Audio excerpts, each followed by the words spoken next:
ভালো আছেন আপনি? বাড়ি কোথায় বাবা আপনার? হ্যাঁ, মানে কি রিক্সা চালান যে আপনি? কত পাইছেন আজকে? 300। তো ছেলে তেলে নাই?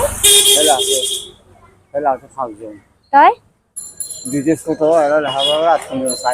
তাই না, মানে আর তিনজন বড় তারা দেখে না। মানে এরারও তো এই সমস্ত হাসি কিনে লেখাপড়া করেছি শিখেছি। হ্যাঁ, এখন গাড়ি বাড়ির মালিক আমার আছে। মানে গাড়ি বাড়ির মালিক আপনারা চিনে না, মানে গাড়ি বাড়ি করে ফেলছে আপনি কি চিনে না?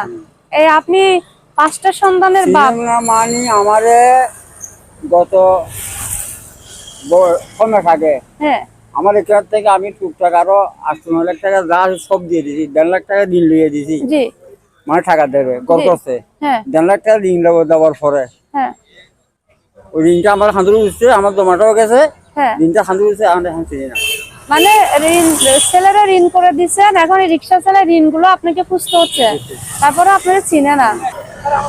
কোনো ছবি সামনে পড়ে বুঝতে বললো না বাপ কি হয়েছে। এটা কি বলেন? এই 5টা সন্তানের বাপ হয়ে যে আপনি, দুইটা তো ছোট আর 3টা তো বড়, লেখাপড়া শিখাইছেন, কাজকর্ম করে, গাড়ি বাড়ির মালিক, গাড়ি বাড়ির মালিক হয়ে গেছে জীবন।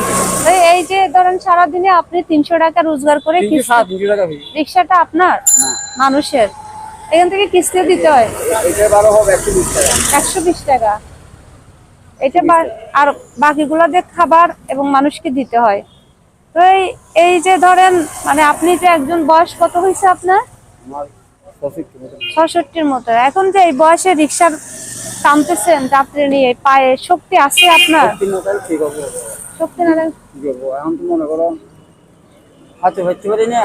জি, মনে চাইলেও পারি না, পারে না। তুই কি করবো, কি করবো না, জামা পারি তা কি।